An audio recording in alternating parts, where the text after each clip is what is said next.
You're listening to the Pre-Hospital Care podcast on the Medics Academy Network. Welcome back to the podcast. In this episode, we're going to be speaking with Camilla Main around contemporary challenges in pre-hospital maternal care. So what I wanted to do in the episode is really delve into the topics that significantly impact maternal and neonatal outcomes. So today's guest is going to share her insights into some of the essential aspects of neonatal care in the contemporary climate. So we're going to cover aspects of care in rural and indeed remote settings, but also in urban settings as well. But what we do is really look at the latest guidelines and best practice for this patient group. We're also going to look at some of the emergent trends and strategies to optimize care for neonates. So to do this, I have Camilla Main with me. Camilla is no stranger to the podcast. She's been on before. She's a consultant midwife with over 12 years of experience in maternal and neonatal care. So she's worked extensively both in hospital and in pre-hospital settings, and she's gained invaluable expertise in managing both high-risk pregnancies and deliveries, and also normal deliveries as well. But Camilla is the lead midwife for London Ambulance Service, and she's also consultant midwife for East Midlands Ambulance Service, and is leading through evidence-based practice and improving outcomes. Welcome, Camilla, to the podcast. Thank you. It's great to have you back with us, actually, Camilla. And I wondered if we could just kick off with just getting you to speak to some of the unique challenges faced by pre-hospital providers in regards to pregnant women and indeed newborns that you sort of see in your day-to-day job, Camilla, through the data and indeed through some of the interactions you have. Yeah, really interesting question to kick off with. So what we know about pregnant women or postnatal women that require an ambulance during pregnancy or following pregnancy is that they're often the most vulnerable women. The vulnerable already for lots of different psychosocial and medical reasons. So that provides a challenge for us in the pre-hospital setting. We know that actually only 1% of the calls that comes into an ambulance service in the UK, it relates to pregnancy or post-pregnancy calls. And so really these vulnerable women who require an ambulance are then presenting in quite a high risk way, but to clinicians without lots of exposure. So I tend to call it like high acuity, low opportunity. I know that HALO has other other uses of that acronym, but it is just so these calls can be very high acuity, but low exposure or low opportunity. And I guess ambulance clinicians have to go to calls throughout the life course of patients, you know, from 0 to 100 and whatever, with any presentation. And then they might be in the middle of all of that called to a birthing person or somebody in pregnancy that's experiencing an emergency.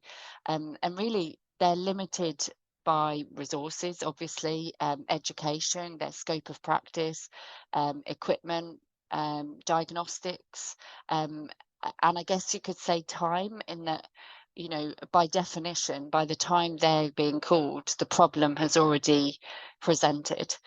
So you're already on the back foot. It's not like you're, you know, in a clinic or, you know, doing regular care. It's emergency care by definition.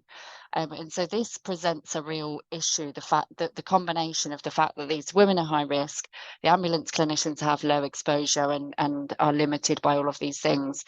And it's like a perfect storm really in the pre-hospital setting.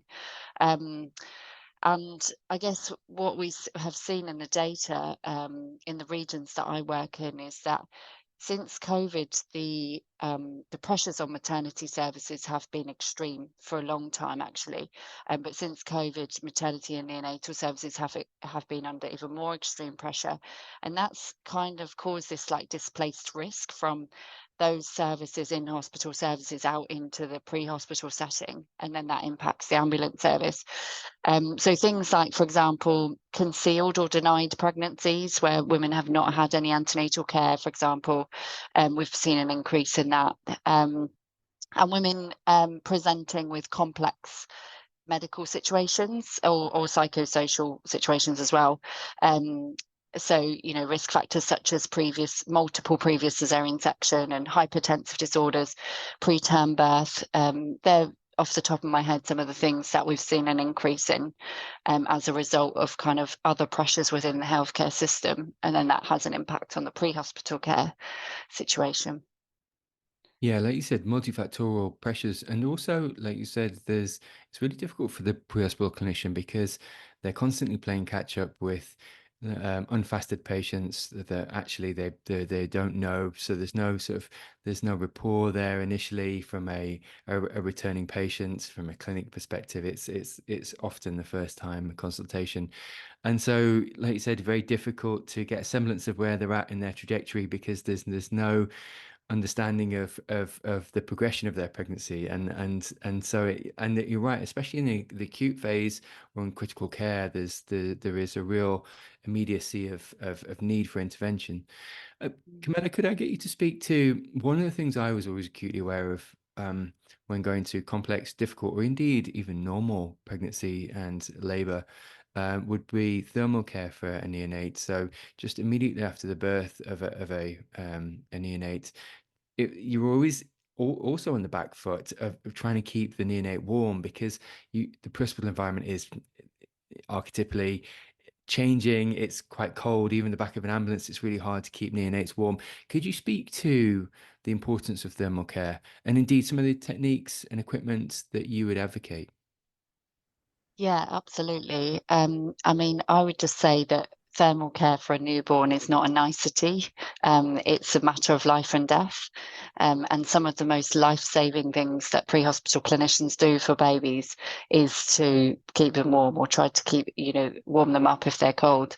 There was some research done by Dr. Laura Goodwin, which showed that for every degree a baby is below 36.5 degrees, the mortality risk increases by 28%.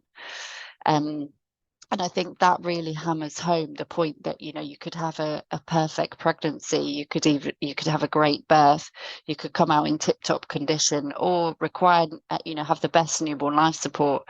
But if they're cold, they could die anyway.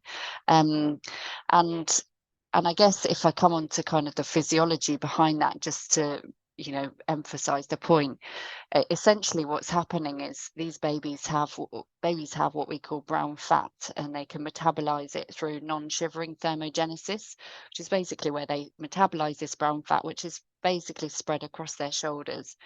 Obviously, the more term they are, the more they have. So preterm babies would have less brown fat. But when they do non-shivering thermogenesis, it's an inbuilt mechanism in them to provide heat and to maintain heat. The problem with it is that if they have to do that for too long, it does use oxygen and glucose to metabolize that brown fat. And so the baby will become hypoxic and hypothermic, hypoglycemic and hypoxic. And obviously that can result in brain damage ultimately, or death. So I think the physiology really shows us the importance, and there's a course that has been developed.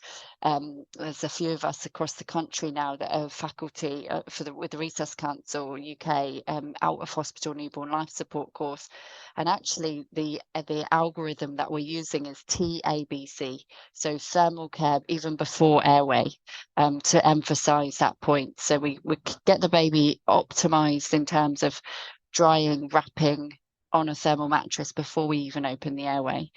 And yeah, I guess the other thing to consider is that the margins for a baby being unwell are much stricter in terms of the temperature. So a normal temperature for a baby is 36.5 to 37.5, but even a baby with a temperature of 36.3 is a baby that's at risk of getting very sick and ill and dying, if measures are not taken to warm that baby up. So whereas in an adult, obviously the margins for the patient becoming sick are not as strict as a newborn. And all of what I've just said is much more significant in a preterm, as I kind of mentioned around the brown fat is they've got less brown fat, but they're more likely to be at risk of hypoxic injury anyway. They may have been born early because of a because of infection, or they're more likely to get a congenital infection during the process of birth. And the combination of all these things for a preterm baby can be life limiting, actually. And the other thing about preterms is that they really need surfactant. We give surfactant artificially in hospitals to preterms, and that basically stops the lungs collapsing with each breath, a bit like opening a balloon multiple times. And surfactant doesn't work as well when babies are cold. So there's so many reasons to keep babies warm. And the thing is, it's not about just warming them up, it's about keeping them warm once they are warm. So in terms of what measures can be taken and should be taken, my main message would be use everything you have available to you. So in terms of the environment, don't overthink it. Shut the windows, turn off the fans, crank the heating of the property, the ambulance, and then use everything you have available to you. So dry towels. So for a term baby, they should be thoroughly dried, their head thoroughly dried, and a hat placed on their head. Hats are life-saving bits of equipment for babies. If you've only got a couple of towels, ask the parents if you can borrow some of their towels. As many towels as possible, as dry as possible if they're term, and I'll come on to preterm in a minute.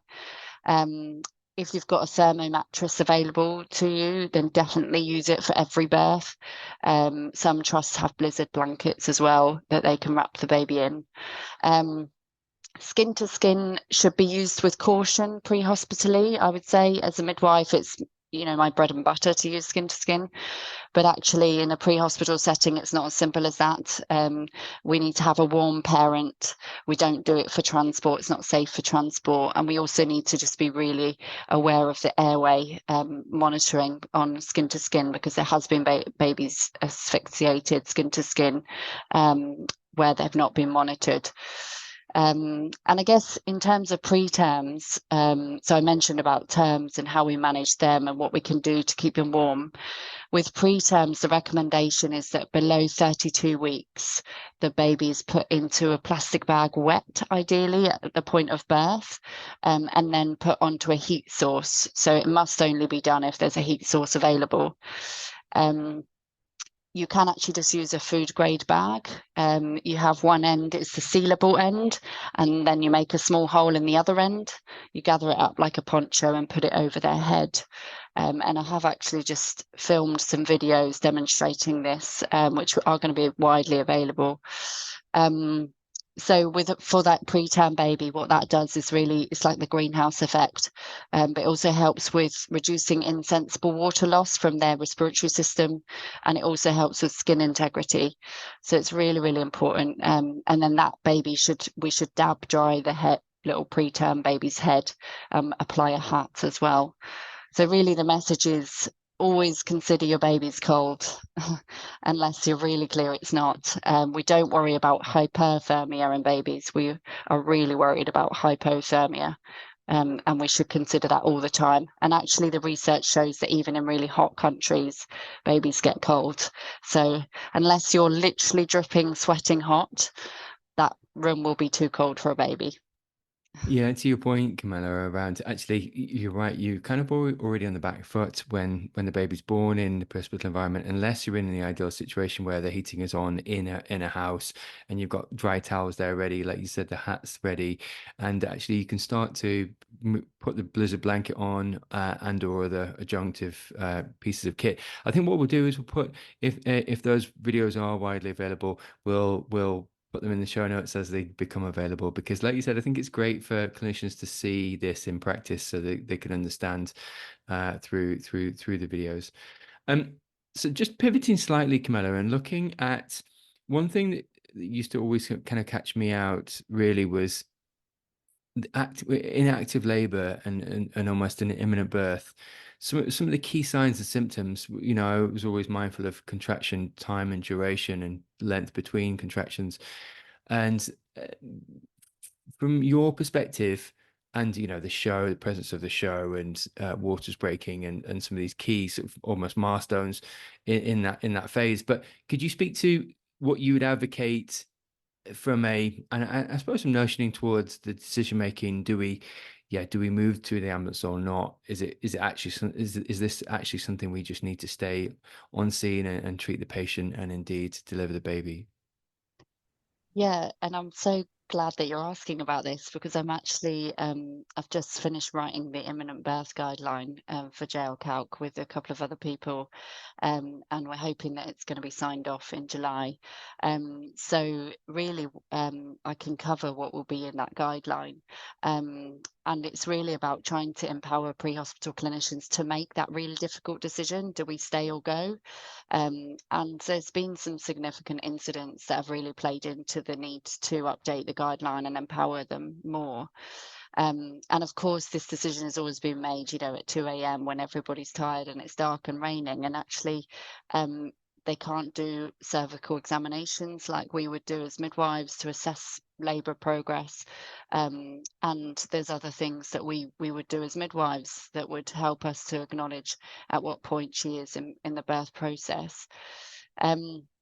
So in terms of JR Calc, and the guideline, really we're looking for a contraction interval, and if it's every 1 to 2 minutes, so the end of one contraction to the beginning of another contraction, if the interval is 1 to 2 minutes, that would indicate that the birth is that she's in advanced labour.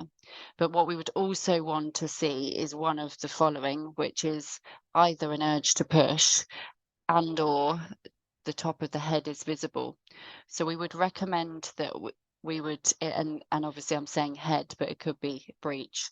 So in these circumstances, if I cover head down, so we would recommend that the ambulance clinicians get consent from the mother, and then during a contraction have a look to see if they can see the top of the head.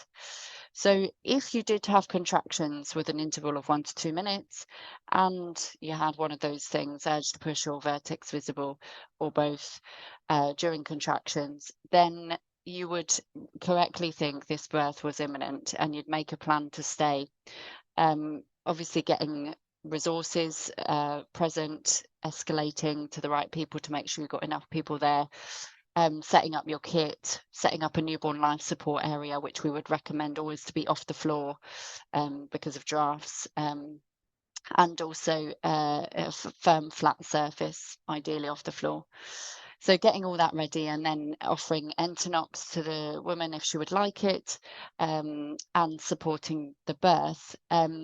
Now, something that's often confused is with pre-hospital clinicians is people think if you can see the top of the head, then that's crowning. Actually, crowning is when the largest part of the baby's head is through. It's where a crown would sit on your head.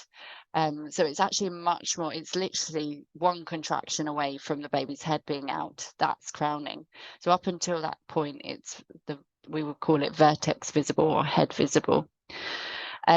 So what we want clinicians to do is make this a continuous dynamic assessment. So what we're introducing is what we call the 10-minute rule. So every 10 minutes, we want to assess whether we should still stay on scene or not. So if we are not seeing progress after 10 minutes, or we can still see the same amount of the head visible, then we want the clinicians to change the plan and to extricate and go into hospital. Obviously, this is a wider decision in terms of how close you are to the hospital and all of these kinds of things. But we really want people to be thinking, if I make a plan to stay on scene, I need to change that plan quite quickly if things are not advancing. The reason for that is because actually progress in labour is a lot more nuanced than just an urge to push, which can actually come and go. And actually some women get an urge to push at around 6 or 7 centimetres if their baby's in a malposition, if their baby's back to back, for example. And also there can be situations where vertex can be visible and then not advancing. And it could be that either the woman's got a very full bladder or it could be that the woman has female genital mutilation, or it could be that the woman requires an episiotomy. So those are things that are under the midwifery scope of practice to catheterize at that point, or to do an episiotomy or defibrillation. And so those things are required, the woman will require to be in hospital. So that's why we are introducing this, is because there has been incidents where we've made the decision to stay, but then we're still there an hour and a half later and the baby's still not here. And the reason why this is all so important is because if I'm a midwife looking after a woman in the second stage of labour, which is when they're pushing, then I will be listening into the baby's heartbeat after every contraction or every 5 minutes, whichever one is first. And I'll be listening for a full minute, and that will give me an indication of whether there's any fetal hypoxia. So as pre-hospital clinicians, they can't do fetal monitoring. It's not within their scope of practice. So if we are with a woman who's pushing for an hour, that baby has missed out on 12 at least assessments of fetal hypoxia. So that's why actually the second stage of labour, we know that that's the time when more hypoxia happens. And so if the birth is not truly imminent, we want to change the plan and go. And we acknowledge that this will mean that some babies will be born in ambulances, because we don't have a crystal ball, and of course things can change. So we would recommend that people always have their equipment available with them whenever they're with a woman. And also acknowledging that, we're saying 10 minutes, but we understand that it's going to be a communication, it's going to be a dynamic risk assessment, it's going to be requiring communication with the woman and her family, and helping a woman who's feeling a strong urge to push out of a property is no easy task. But hopefully with really clear communication around the need to actually get the woman to definitive care, the clinicians will feel that they can change the plan if needed. Camilla, that's fantastic and really thorough, actually. And it does really, really systematically help clinicians. Like you say, that reevaluation really helps clinicians to walk things through with colleagues on scene, and indeed maybe the emergency operations centre, as to whether, like you said, risk benefit analysis as to whether to go or stay. When they do decide to stay, and this seems like quite a basic question, but have you got a preference to sort of maternal positions that would indeed assist delivery of that child from a gravitational perspective, such as McRoberts, or what would you advocate is the optimal position to facilitate delivery? Yeah, so really it's up to the woman to decide where the position that she feels comfortable in. Most women naturally, in my experience, do actually choose quite an upright position, particularly in advanced labour. So on their knees, kind of leaning up against something, is quite a naturally more comfortable, it feels like that's what their body often tells them to do. We wouldn't advise a woman, if a woman was completely flat on her back, for example, we wouldn't recommend that, just because of the blood flow back to the woman's heart. It could be reduced by the gravid uterus. So if she wants to lie down, being on one of her sides would be more preferable. To be honest, as a midwife, I'll often suggest things to a woman, but really leave it up to her to decide. Sometimes if the birth is not progressing, I might suggest to her, why don't you why don't we try a different position? Because actually just moving can often help the birth to progress. We wouldn't advise giving birth on a toilet, ideally, although obviously sometimes it does happen. That does just increase the risk of tearing to be on like a toilet or a birthing stool, right at the end anyway. I guess McRoberts is, I'm glad you've mentioned that, because McRoberts is often really confused in the pre-hospital setting. And just to really clarify, it's a very specific situation that we would do that. So At the moment, it's currently defined as when the head comes out, and it needs to be fully born for it to be a shoulder dystocia. So if the head comes out and after 2 contractions the body is not born, then we would want to declare a shoulder dystocia, and the first manoeuvre would be McRoberts. So this is a really life-saving manoeuvre, essentially, where we need the woman actually in this situation to be completely flat on her back. So this would be so flat on her back that she can only see the ceiling above her head. So not even one pillow underneath her head. And then ideally with one person either side, her legs would get fully extended and then fully hyperflexed. So she would be completely lying flat, and then her knees would be brought back right to her, basically to her face, keeping the knees parallel. So another mistake is that often people think if you open the legs wide, actually, surely that would help. But actually, if you open the legs wide at that point, the pelvic outlet actually reduces in diameter. So we want the legs to be stretched out, extended, and then hyperflexed and kept parallel. And then somebody needs to do gentle axial traction, which is where they put their hands either side of the baby's head and only direct the baby in line with the floor, parallel to the floor, so not pulling downwards. McRoberts is 90% successful in resolving shoulder dystocia if it's done properly. That's why I've really specifically talked through how to do it properly, because if you do it properly, it is very likely to work. Camilla, could you speak to some of we've spoken about thermal care and the importance of thermal care once the baby is born. And I think the first steps from any NLS course is sort of stimulate the baby and get them to do some of the work of breathing themselves, just to see where you are as a baseline. Just as almost just as a synopsis, could you maybe just run us through some of the critical steps immediately after birth that you would look from a clinician? Yeah, absolutely. So we know that at birth, a third of the baby's blood volume is still in the placenta.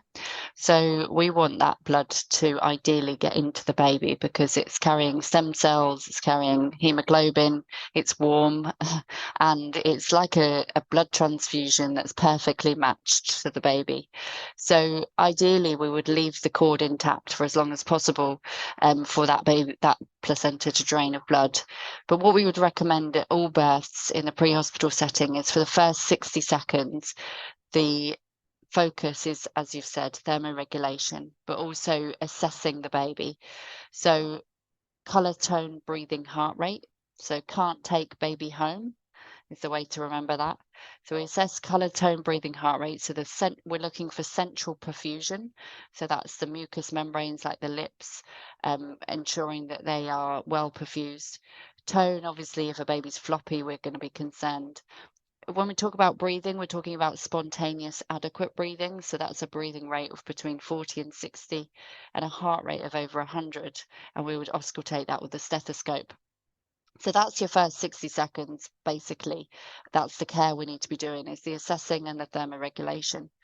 And then at the point of 60 seconds, that's when we make the decision whether we need to do the newborn life support or whether we continue with care by mum. Hopefully the baby has done a big cry at this point and everyone's very happy. We apply the hat, we make sure the towel is dry and changed, and making sure that the baby's nice and warm, ensuring that the airway is open. And then in terms of mum, really it's important to be doing her observations, and we are actually soon to release a maternity decision tool for the UK, and that has got the normal parameters for a pregnant or recently birthed patient.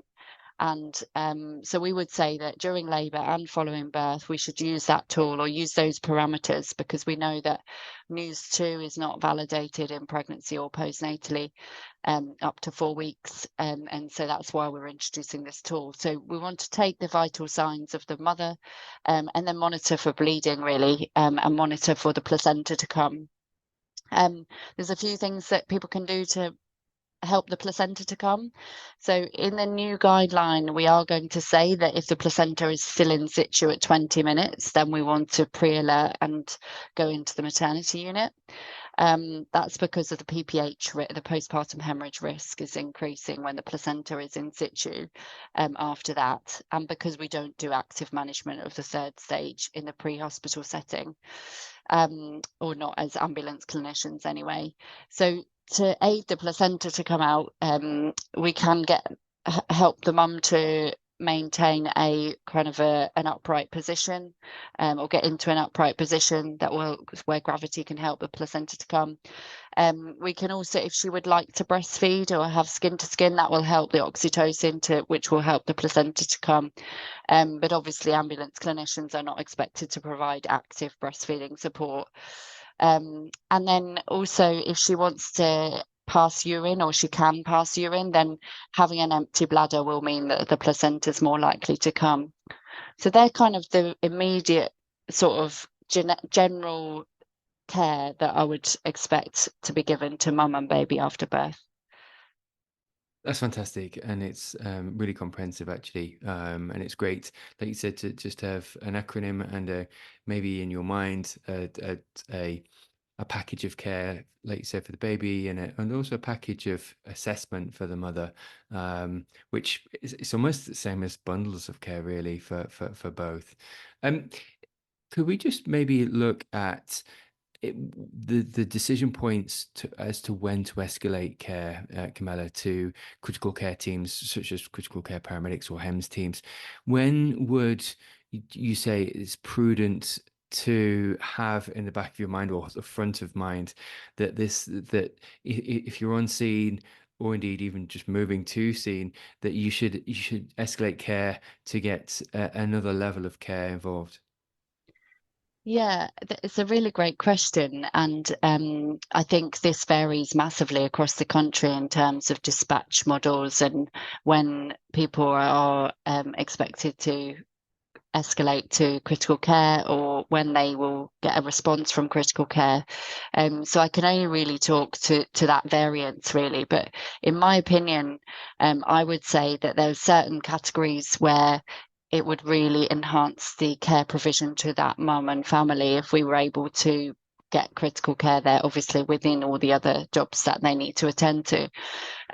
So things like recent or active seizure after 20 weeks of pregnancy, we're suspecting that it's eclampsia, and actually in the maternal death reports we're encouraged to treat any seizure after 20 weeks as eclampsia, even with a history of epilepsy, because you can have both. And the advanced paramedics often across the country are carrying magnesium sulfate, and we know that that is the only thing really that is going to terminate fully an eclamptic seizure. And also, so with that, in that vein, you know, if a woman is presenting with what looks like very severe preeclampsia, so for example, severe hypertension with symptoms, facial edema, those kind of things that show us that she's probably very sick with her preeclampsia and we're really just waiting for the fit, then actually early escalation means that at least they can be on hand, particularly in more rural areas if magnesium is required. And also, obviously, managing a pregnant woman that's having or had a seizure is a complex situation, and as we've mentioned before, not the everyday occurrence for an ambulance clinician. So often these things are about bandwidth apart from anything, and just helping with that scene leadership. I think any newborn life support, I think that I've seen cases where the critical care teams have been able to add value there. Again, it's not because ambulance clinicians who are not critical care resources cannot manage this, because they do fabulous jobs. But again, it's about the fact that you've got multiple patients at a birth. You've got a mum that could bleed and a baby that may need newborn life support, and that scene leadership and that exposure, bringing those expertise to the scene is really helpful early on. Preterms is a big one for me, because preterm babies survive, but with long-term difficulties if we don't do the right thing in the early minutes and hours. And critical care teams can often intubate and things like that. But also just kind of guiding the crews with regards to these tiny babies, which just by definition of what they look like, reduce everyone's bandwidth often. Multiple pregnancies, I would say, again, many patients involved and very high risk, particularly for second twins or, third triplets. Maternal cardiac arrest, I think, is quite an obvious one, particularly in terms of HEMS teams, because of the need for resuscitative hysterotomy. Significant APH, breech, PPH, I would say those kind of significant obstetric emergencies. I guess I would say it's always a bit of a balance in terms of, how close are we to definitive care? How close are we compared to how close the resources to us? Are we waiting on scene for a critical care resource when actually getting to hospital might be the quicker, safer option?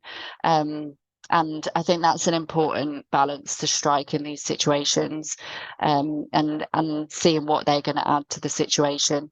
And, for example, things like resuscitative hysterotomy, which is obviously a big topic in itself, it may not actually be the appropriate thing to do if you're in a shopping centre or something like that. So it is really context dependent, all of these things. So I'm really giving kind of a general overview. But I think considering the risk factors of the patient in front of you is a really good place to start. So if you're faced with a woman that's listing a lot of comorbidities, she's diabetic with preeclampsia, with previous multiple cesarean sections, with previous PPH. These are women that are high risk, and thinking about the fact that you might want to escalate early and let people know that you're there and that they might be needed. And I think, thinking about the psychosocial elements as well, we know that in like the Embrace report into maternal deaths, we know that actually the more vulnerable someone is in terms of their psychosocial history, actually they're more likely to have a poor outcome. And so things like a woman having no antenatal care, actually we have that as a flag for our dispatch in terms of consideration, of this woman as a high risk pregnancy. Even if, she's not otherwise high risk, if she's not accessed antenatal care, that is a red flag. Absolutely. And so just looking at when you're starting to move patients into hospital, Camilla, and indeed the newborns as well, has there been anything that's either an emerging trend through the data or indeed things you've picked up on audits around important considerations for sort of safe and efficient transportation to healthcare facilities? It's tricky. Like you say, you've got two patients, sometimes two critical care patients, and ideally you would have two resources to deal with those on scene.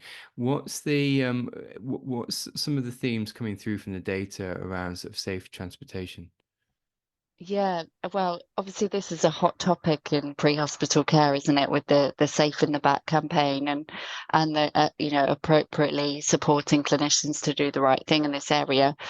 I think there's no one has completely cracked this in terms of maternity cases, because as you've said, by definition, there's multiple patients and then it's resource dependent. I would always err on the side of, with good communication to the family, the mother and babies spread across two ambulances, particularly if there's like a retained placenta or PPH. Obviously, if there's newborn life support, that baby will need its own ambulance, and hopefully a family member can come alongside. I think you have to really be dynamic in the situation. If you've got the resources, use them. If you don't have the resources, thinking about, is mum well enough to sit on the chair? If the baby needs to be on the stretcher having support, or is the baby well enough but the mum needs the chair?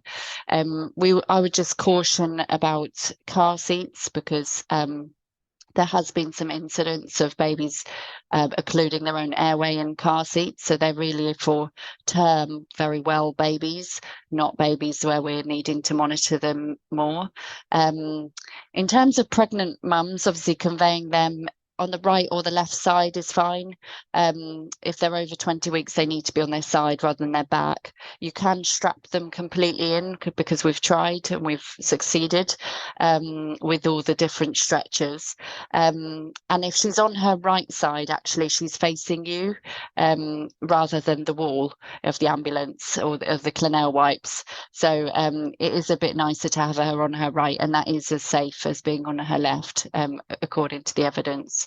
So yeah, and in terms of newborns, actually how we transport them, there are a few things on the market, but actually none of them are completely fit for purpose. So there is a national project at the moment looking at this and working with companies to make sure that there is something fit for purpose that is produced in the near future.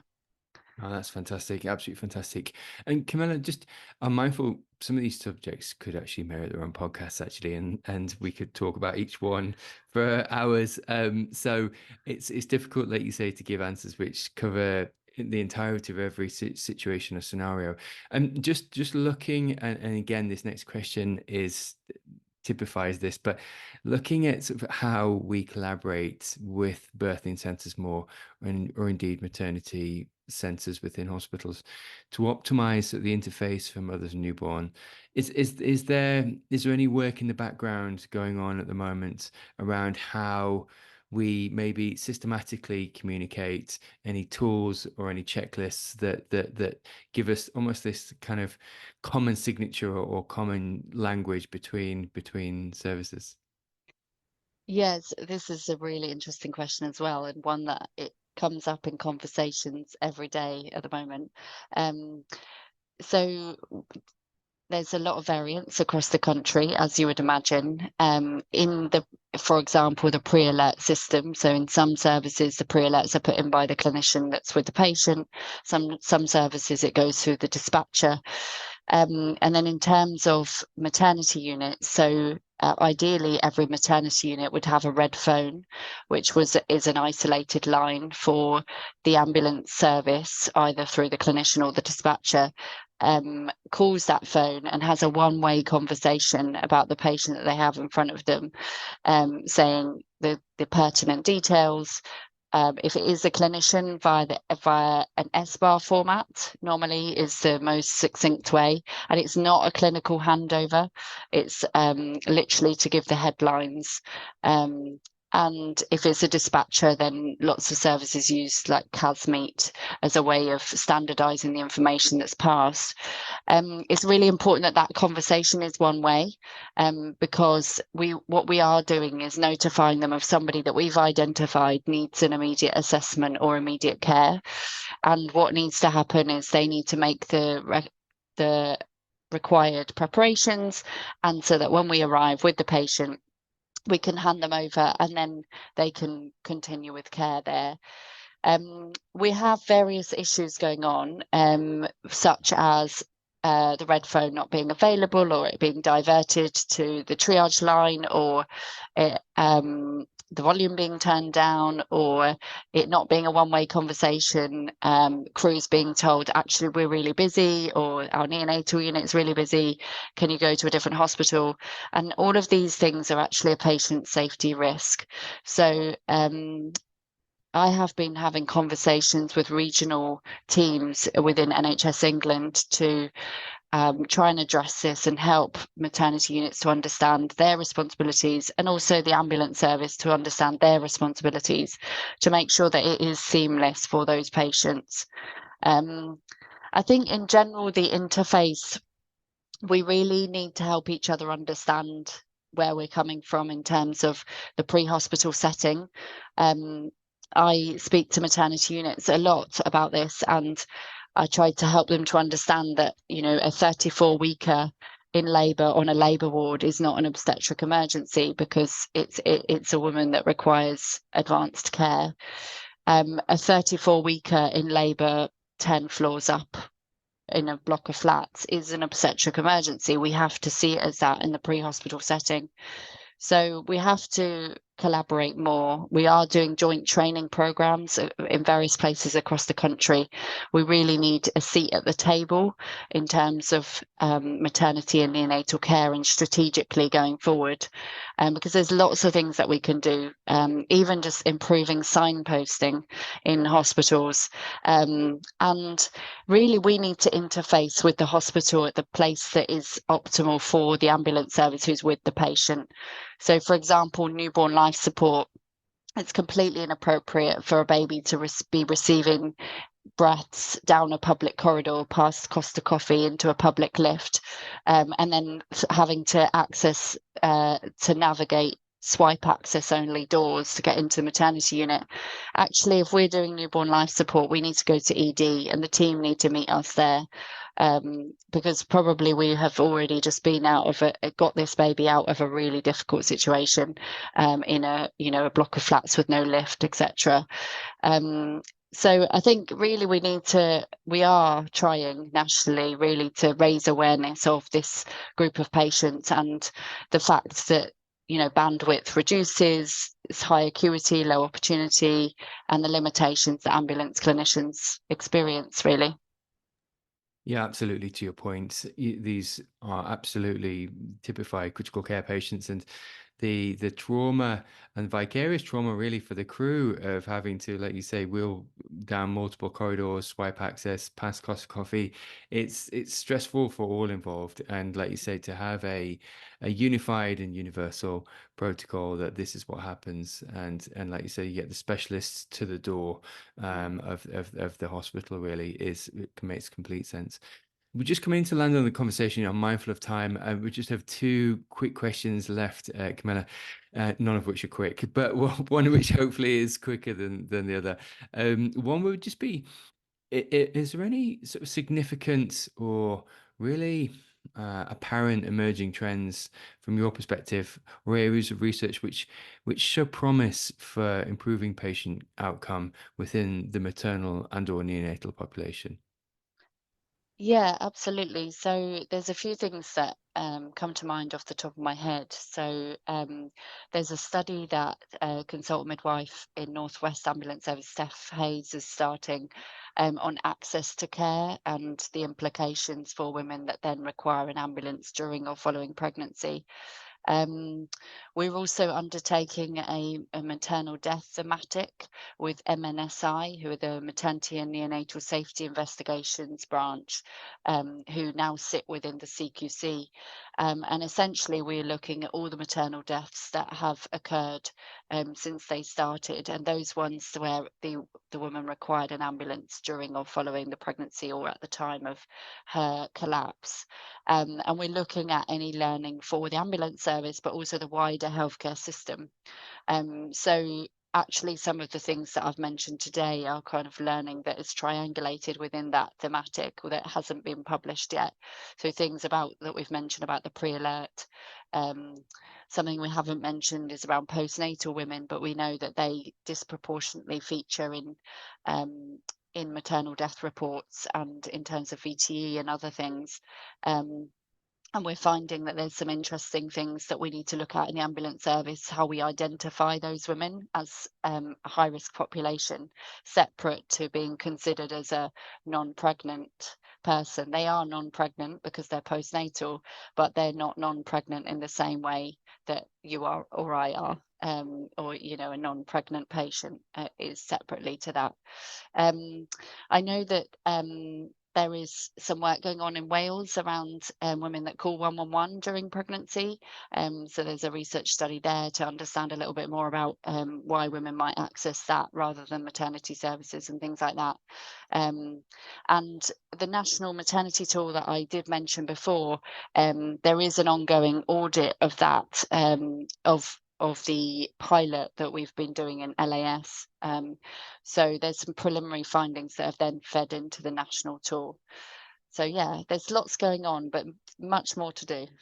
Yeah, indeed. And like you said, it's this always an ever moving target. But like you said, the triangulation of results and feeding that back into the wider system is fantastic. And like you said, understanding some of these postnatal deaths and risk factors and trying to get to these patients earlier is hugely interesting and hugely valuable.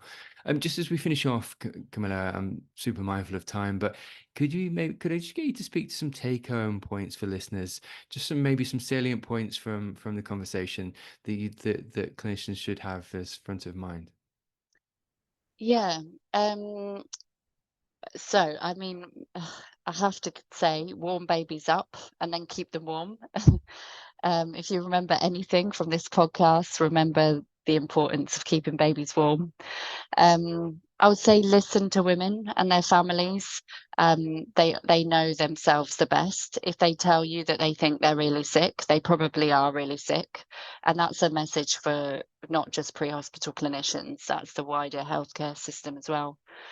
I think we've covered, escalating early, and then things like, sharing your mental model. I think these are high acuity, low opportunity events. And so actually verbalizing, I'm thinking this to the room is actually maybe helpful in terms of increasing bandwidth in these really quite extraordinary cases that we find ourselves seeing in the ambulance service. Um, I mean, I would say obviously use the tools. We're trying to optimize the algorithms on JL Calc. We're putting out this national maternity decision tool. It's there to support you when we see incidents where things have gone wrong. It's where the tool hasn't been used. So really use them. They're there to help you. And I think to the wider healthcare system, I'm not sure who will be listening to this, but I would just say that pre-hospital care really needs a seat at the table in terms of maternity and neonatal care. We won't make maternity care safe unless it's safe everywhere that a woman is accessing healthcare, not just in the confines of a hospital. Oh, that's powerful, and that's a powerful place to finish actually, because, like you said, this is the systematic and just universality of care of a safe baseline of care is super important. But those take homes are fantastic, Camilla. And just want to thank you for the last hour. We'll put links in the show notes to some of the studies and indeed videos that you mentioned, because I think they'd be super useful. But thank you again for your time. No worries. Thanks for having me. You're listening to the Pre-Hospital Care podcast on the Medics Academy Network.